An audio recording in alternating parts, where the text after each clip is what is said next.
CCS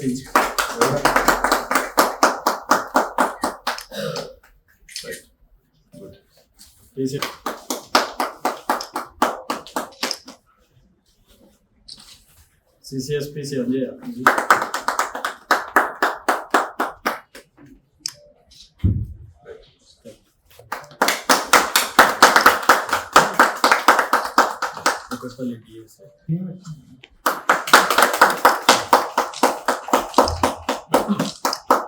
thank you.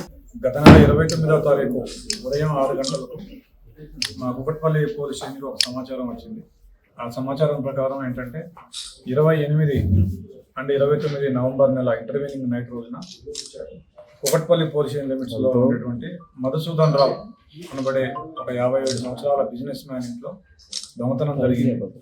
దాంట్లో 82 తులాల బంగారం, అదేవిధంగా కొద్దిగా సిల్వర్, ఒక 15 తులాల సిల్వర్ పోయిందని చెప్పేసి ఆయన నెక్స్ట్ అది 29 రోజు 10 గంటల ప్రాంతంలో పోలీస్ స్టేషన్కి వచ్చి కంప్లైంట్ చేయడం జరిగింది.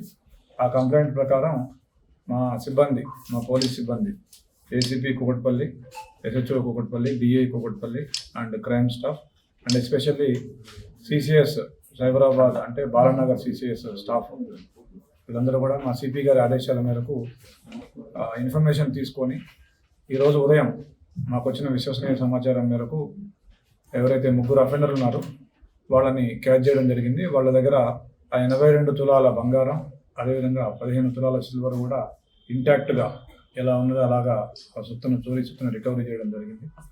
సో దీంట్లో ఈ అఫెండర్లు ఎవరైతే మధుసూదన్ రావు కంప్లైంట్ ఉన్నారో ఆయనకి ఒక బిజినెస్ పార్ట్నర్షిప్ ఒక ఫర్మ్ ఉంది. దాంట్లో ఆయనతో బిజినెస్ పార్ట్నర్షిప్లో ఉన్నటువంటి వాళ్ళ దగ్గర వీళ్ళిద్దరు ఎవరైతే ఒక 2 డ్రైవర్లు ఉన్నారో వాళ్ళిద్దరు ప్లస్ ఒక డ్రైవర్ కొడుకు వీళ్ళు 3 కలిసి వీళ్ళు తరచుగా డబ్బులు తరలిస్తుంటే లక్షలు డబ్బులు తరలిస్తుంటే చూసి వీళ్ళ దగ్గర ఎక్కువ డబ్బులు ఉంటాయి అని చెప్పేసి వీళ్ళు ఒక పథకం పన్నారు.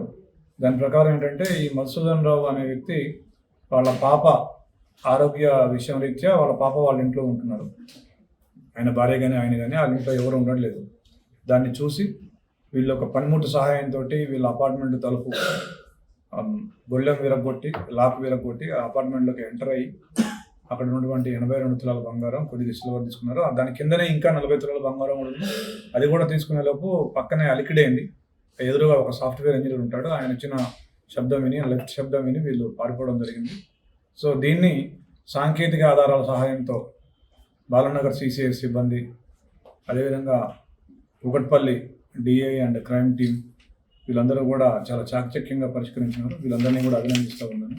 సో ఎస్పెషల్లీ ఇంట్లో ఉండకుండా ఎవరైతే ఊరికి వెళ్ళడం కానీ లేదా ఎక్కడికైనా చుట్టాలింటికి వెళ్ళడం కానీ సొంత ఊర్లకు వెళ్ళడం కానీ విహారయాత్రలకు వెళ్ళే వాళ్ళకి మా సూచన ఏంటంటే మీ ఇరుగు పొరుగు వారికి మీ సమాచారం తెలియజేయండి మేము ఉన్నట్లేదనే విషయాన్ని. మీరు లైట్లు వేసుకొని ఇంట్లో ఎవరూ లేరు అనే విధంగా లేకుండా లైట్లు వేసుకొని వెళ్ళడం, సీసీ కెమెరాస్ ఏర్పాటు చేసుకోవడం, లోకల్ పోలీస్ స్టేషన్లో సమాచారం ఇవ్వడం లాంటివి చేస్తే మీకు దొంగతనాల నుంచి రక్షణ ఉంటుంది. అది మా సలహా. Thank you. డబ్బులు తరచుగా తరలిస్తూ ఉండడం వల్ల అది చూసి ఒక ప్లాన్ హ్యాక్ చేసుకొని వీళ్ళు ఆప్షన్ చేయడం.